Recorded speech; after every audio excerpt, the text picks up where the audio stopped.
Hello everyone. आज हम नया टॉपिक डिस्कस करेंगे। पिछले क्लास में जैसा कि हम लोगों ने डिस्कस किया था लैग्रेंजियन और हैमिल्टोनियन।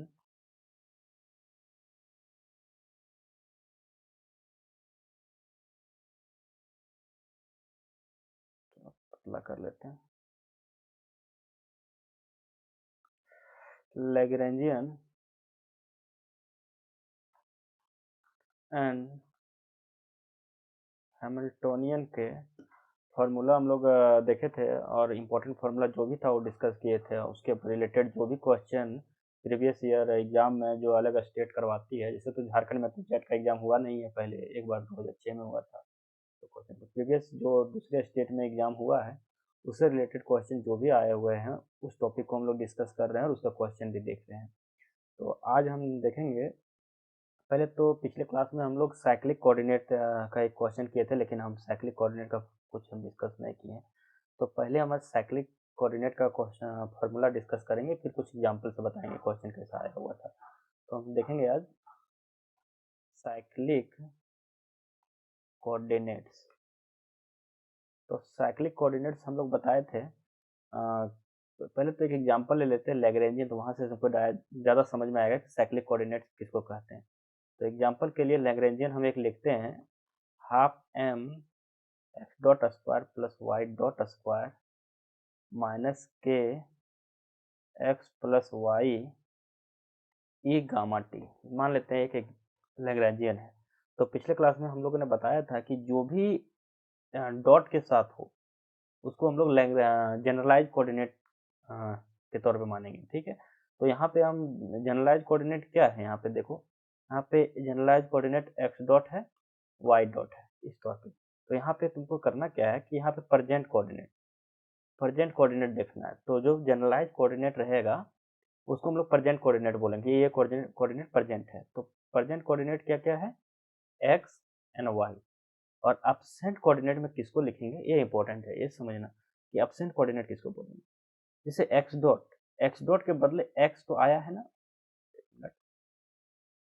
तुमको इस बात का ध्यान देना है हमेशा। और ये क्वेश्चन जो है इससे रिलेटेड, कंजर्वेशन ऑफ एनर्जी के related, conservation of linear momentum, her exam में जितना भी वेस्ट बंगाल का सेट एग्जाम हो या फिर महाराष्ट्र को, हर जगह ये क्वेश्चन पूछा हुआ है। तो जैसे एक्स डॉट के बदले उसका एक्स भी है, वाई डॉट के वाई है। तो एब्सेंट कोऑर्डिनेट कुछ है, यहाँ पे देखना है कि एब्सेंट कोऑर्डिनेट कौन सा है। तो देखो एक्स डॉट के बदले एक्स भी आया, वाई डॉट के बदले वाई भी आया। तो एब्सेंट कोऑर्डिनेट कुछ भी नहीं। मतलब क्या करना है, एक बार फिर से सुन लो कि जो कोऑर्डिनेट जनरलाइज कोऑर्डिनेट हो, एक्स डॉट वाई डॉट, तो उसके बदले एक्स, मतलब उसका जो, ये तो इसका डेरिवेटिव है, उसका डेरिवेटिव नहीं, कोऑर्डिनेट एक्स आना चाहिए, वाई डॉट का वाई आना चाहिए। तो आ रहा है, मतलब एब्सेंट कोऑर्डिनेट क्या है, जीरो। अगर मान लेते हैं अगर यहाँ पे वाई नहीं होता, फॉर एग्जाम्पल यहाँ पे वाई नहीं होता, तो जनरल एब्सेंट कोऑर्डिनेट क्या हो जाता, वाई। तो एक एब्सेंट कोऑर्डिनेट हो जाता वाई। तो यहाँ पे तो एब्सेंट कोऑर्डिनेट कोई नहीं है, समझ रहे होगे। तो यहाँ पे जो एब्सेंट कोऑर्डिनेट है जीरो है, तो उस कोऑर्डिनेट, अगर यहाँ पे जीरो है तो साइक्लिक कोऑर्डिनेट इसी को बोलते हैं, साइक्लिक कोऑर्डिनेट्स। ठीक है। यहाँ पे जैसे दूसरा एग्जांपल लेते हैं तब समझ में आएगा। पेज ऐड कर लेते हैं। ठीक है। एग्जांपल के तौर पे हम लेते हैं लैग्रेंजियन। एग्जांपल है लैग्रेंजियन बराबर half m x dot square y dot square z dot square, उसके बाद plus m g x y. एक सिंपल सा लैग्रेंजियन है, कोई कुछ नहीं। इसमें तुम लोग आसानी से देख सकते हो। पहले तो देखो जनरलाइज कोऑर्डिनेट तुम देख के बना सकते हो, अगर एक बार समझ लिए कॉन्सेप्ट तो। जैसे जनरलाइज कोऑर्डिनेट क्या है, इसमें यहाँ से देखने से पता है एक्स वाई जेड क्या है, जनरलाइज कोऑर्डिनेट है। तो यहाँ पे देखो प्रेजेंट कोऑर्डिनेट क्या है। तो प्रेजेंट कोऑर्डिनेट क्या है, जनरलाइज कोऑर्डिनेट को ही प्रेजेंट कोऑर्डिनेट बोलेंगे। तो x y z present coordinate है। और एब्सेंट कोऑर्डिनेट, अब देखो यहाँ पे एक्स के बदले एक्स आया है, वाई के बदले वाई आया है, जेड के बदले जेड यहाँ पे नहीं है। तो क्या है, यहाँ पे जेड जो है एब्सेंट कोऑर्डिनेट है। तो जेड क्या है, साइक्लिक कोऑर्डिनेट्स। ठीक है। तो यहाँ पे तुमको हम बताना क्या चाह रहे हैं, एक पॉइंट को तुम नोट कर लेना, एक बहुत इंपॉर्टेंट पॉइंट, यही क्वेश्चन के बारे में डिस्कस करते हैं। जो भी साइक्लिक कोऑर्डिनेट बनेगा, ऑप्शन कोऑर्डिनेट उसको साइक्लिक कोऑर्डिनेट, तो जो भी साइक्लिक कोऑर्डिनेट रहेगा उसके कोरोस्पोंडिंग उसका लीनियर मोमेंटम कंजर्व होता है। जैसे कि यहाँ जेड है तो इसका पीजेड जो है कंजर्व होगा। ठीक है, तो ऑप्शन में देगा which component of linear momentum is conserve, option दे देगा p x p y p z, तो तुमको टिक करना है पीजेड इज कंजर्व। तो हम साइक्लिक कोऑर्डिनेट को देख के हम बता सकते हैं कि कौन सा लीनियर कंपोनेंट कंजर्व है। तो आज हम कंजर्वेशन पे ही देखेंगे कि जो भी कंजर्वेशन से क्लासिकल मैकेनिक्स में लैग्रेंजियन हैमिल्टनियन के क्वेश्चन में जो भी कंजर्वेशन का क्वेश्चन बनता है वो हम आज डिस्कस करेंगे इस टाइप पे। ठीक है, तो इसका पॉइंट नोट कर लो कि एवरी, यहाँ पे लिखो corresponding every cyclic coordinates corresponds linear momentum is conserve. तो ये पॉइंट हमेशा याद रखना है। ठीक है, अगर तुम चाहो तो और एग्जांपल हम ले सकते हैं, एक मिनट, चलो अलग ही पेज में देखते हैं। तो एक और एग्जांपल लेते हैं, कोई क्वेश्चन का एग्जांपल मेरे पास हो तो। जैसे देखो यहाँ पे एक एग्जांपल लेते हैं, लैग्रेंजियन बराबर दिया हुआ है half m r dot square plus r square theta dot square plus half m omega square r square. अब बताओ इसमें तुमको पहला हम क्या बताए थे, जिसके साथ फिर डॉट लगा हो वो मेरा जनरलाइज कोऑर्डिनेट हो जाता है। तो यहाँ पे आर और थीटा क्या है, जनरलाइज कोऑर्डिनेट है। तो यहाँ पे प्रेजेंट कोऑर्डिनेट क्या है, आर थीटा। अब यहाँ पे हमको देखना है एब्सेंट कोऑर्डिनेट। एब्सेंट कोऑर्डिनेट क्या है यहाँ पे बताओ, कमेंट में लिखो एब्सेंट कोऑर्डिनेट क्या है, लिख लिए हुए। तो एब्सेंट कोऑर्डिनेट में यहाँ देखो आर के बदले आर आया है तो ये तो एब्सेंट कोऑर्डिनेट नहीं होगा, थीटा डॉट के बदले थीटा नहीं आया था, यहाँ पे थीटा का है एब्सेंट कोऑर्डिनेट है। और तुमको क्वेश्चन में पूछेगा, यहाँ पे हम लिख देते हैं विच component of linear momentum is conserved. Okay, writing थोड़ा मेरा खराब है, इस बात को अगर अच्छा नहीं रहा हो, नहीं समझ में आ रहा हो तो कमेंट करके बता सकते हो, हम और बेटर करने की कोशिश करेंगे। ठीक है, तो एब्सेंट कोऑर्डिनेट हो गया। तो यहाँ पे तुमको देखने से ही पता चल जाना चाहिए कि देखो यहाँ पे साइक्लिक कोऑर्डिनेट क्या है, थीटा है। सो यहाँ पे लिखो theta is cyclic coordinate, theta is cyclic coordinates. Okay, so P theta is conserve. P theta conserve मतलब समझ में आ रहा है क्या बोल रहा है, कि मतलब D P theta by d T अगर हम करेंगे तो जीरो आ जाएगा। ठीक है, तो अब आगे हम लोग देखते हैं और कुछ।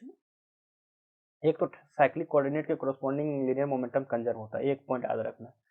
ठीक है, अब हम कुछ पॉइंट डिस्कस करते हैं एंगुलर मोमेंटम के बारे में। हम लीनियर मोमेंटम का कंजर्वेशन तो हम निकाल सकते हैं साइक्लिक कोऑर्डिनेट से। तो अगर एंगुलर मोमेंटम हो तो हम यहाँ पे आज डिस्कस करेंगे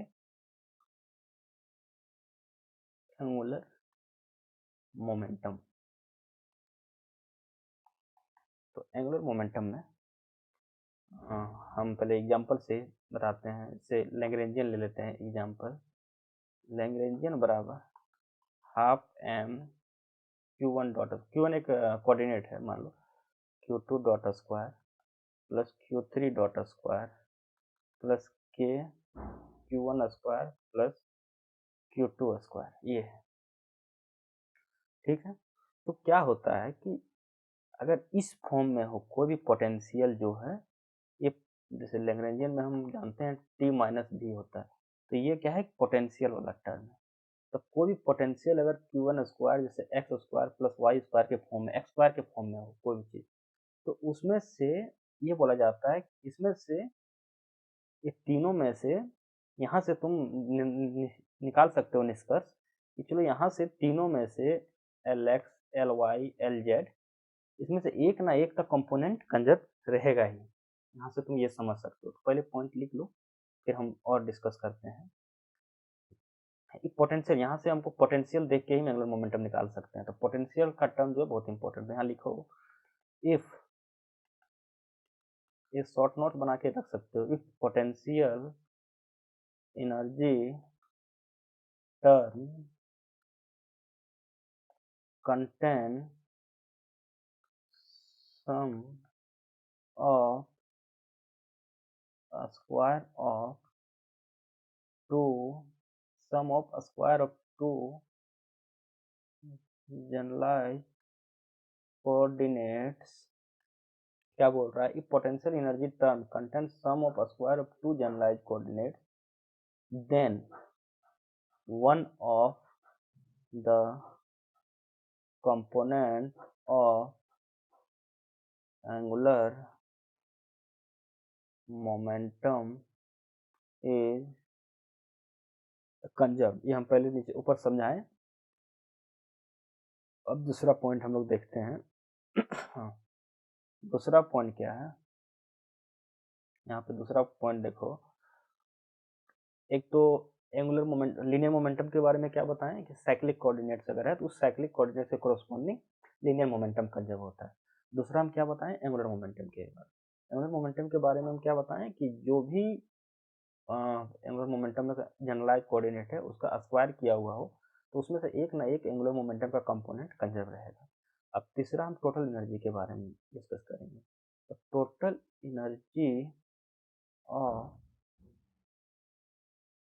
energy of system is conserved only when potential is function of position only। इस पॉइंट को याद रखना। ये बोल रहा है कि टोटल, जैसे कोई भी लैग्रेंजियन दिया हुआ है और पोटेंशियल दिया हुआ है कुछ, जैसे यही लैग्रेंजियन है, बात मतलब half m x dot square plus y dot square है minus m omega square x square plus y square. तो देखो ये जो पोटेंशियल का टर्म है भी जो है, ये पोटेंशियल का टर्म है, इसमें कोई भी अगर टाइम का टर्म नहीं है, क्या नहीं है, टाइम का टर्म नहीं होना चाहिए इस पोटेंशियल। सीधा सा बात है, अगर कोई पोटेंशियल है उसमें टाइम का फंक्शन नहीं है तो टोटल एनर्जी कंजर्व होगा ही होगा।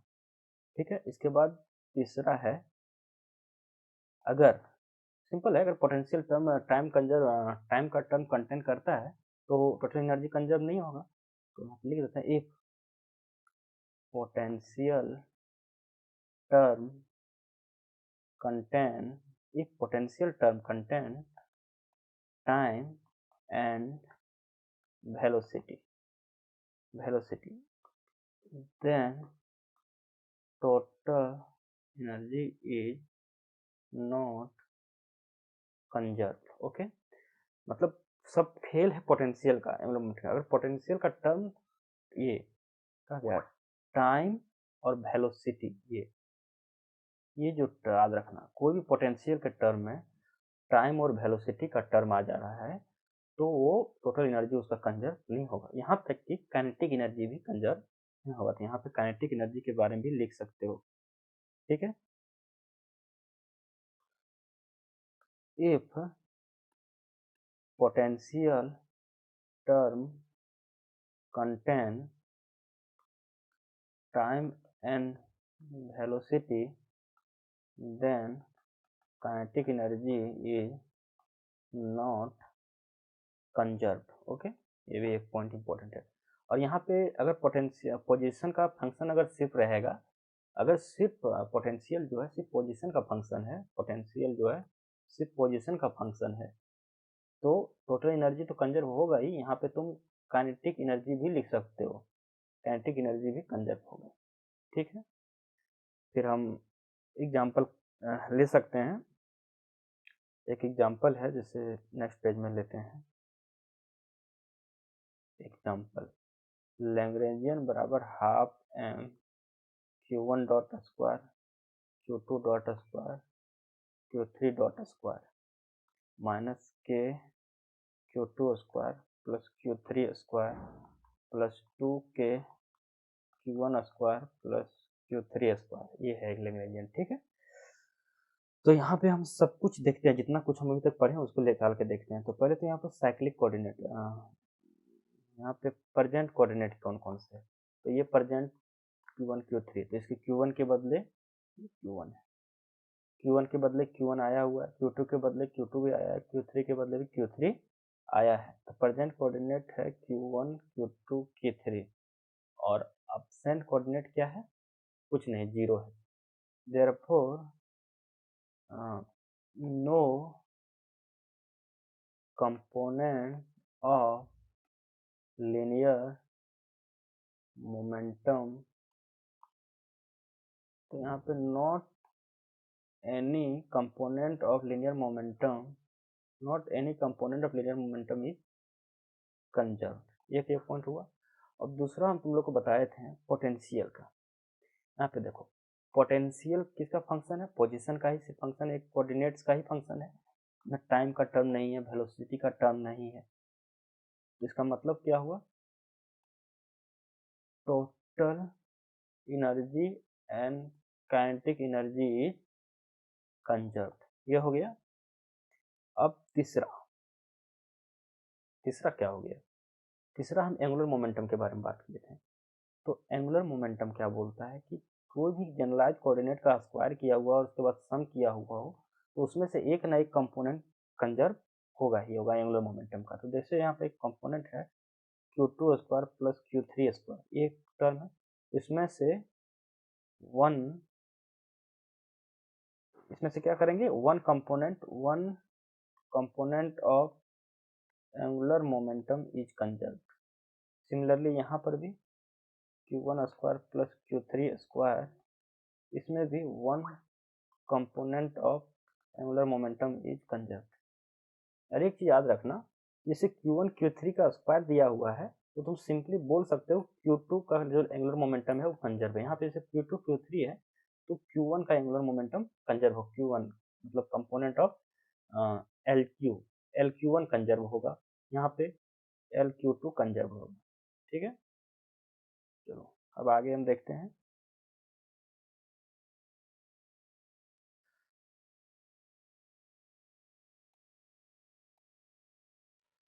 चलो अब एक क्वेश्चन देखते हैं जो प्रीवियस ईयर सेट एग्जाम में आया हुआ था, दूसरे कोई स्टेट का एग्जाम में आया हुआ था असिस्टेंट प्रोफेसर के लिए।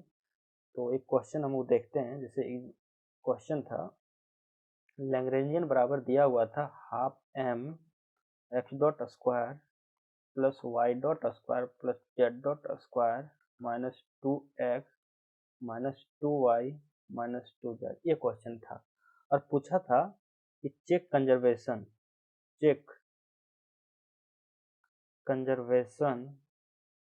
For px plus px minus py, इसके लिए। ठीक है, ऐसा ही कुछ क्वेश्चन था कि कंजर्वेशन ये कंजर्व है कि नहीं, ये भी कंजर्व है कि नहीं। ठीक है, तो ऑप्शन में दिया हुआ था कौन सा कंजर्व होगा।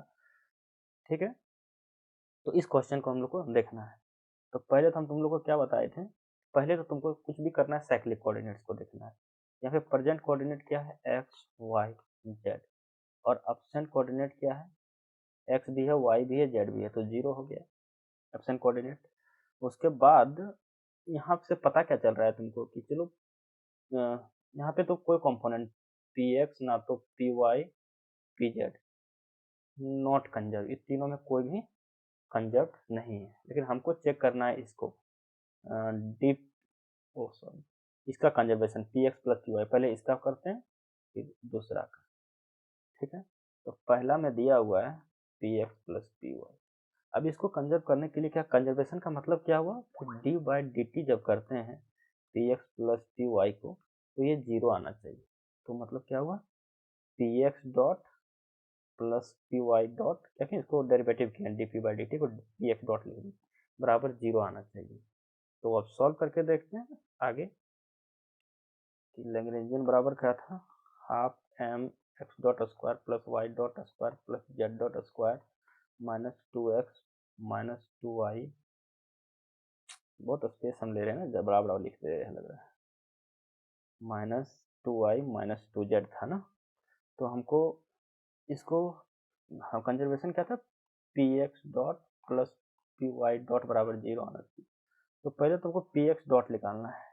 तो पी एक्स डॉट का फॉर्मूला क्या बताए थे हम, del x by del L by del x, यही बताए थे। तो del L by del x करेंगे तो क्या होगा, इसको डेरिवेटिव करना है, इसको एक्स वाला पार्ट को L del L by del x, यहाँ पे कितना आ जाएगा -2। इसी तरह पी वाई डॉट कितना आएगा, del L by del y कितना आएगा -2। अब जैसे इसमें पुट कर दो, p x dot plus p y dot बराबर -2 not equal to 0, therefore not conserve. देखो सिंपल था। अब एक दूसरा हमको दिया हुआ था, क्या दिया हुआ था दूसरा, देखो दूसरा क्या दिया हुआ था इसमें, p x minus p y. तो check for p x minus p y, तो यहाँ पे क्या करेंगे हम पहले, डी बाई डी टी, यहाँ पे p x minus p y बराबर d p x by d t minus d p y by d t. अब पी एक्स डॉट ये हो गया, p x dot minus p y dot, यहाँ पे p x dot -2 minus p y dot -2 आया था, यहाँ पे आया है बराबर 0। तो ये कंपोनेंट जो है कंजर्व है। तो समझ में आया होगा ये क्वेश्चन। तो ये क्वेश्चन कोई एग्जाम में आया हुआ था, ठीक है।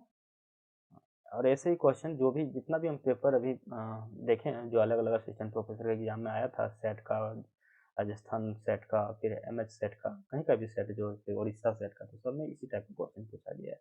नेट से थोड़ा लो लेवल देखने को मिला है, लेकिन उसी का क्वेश्चन है, लगभग उसी का पेपर ही रिपीट किया हुआ है।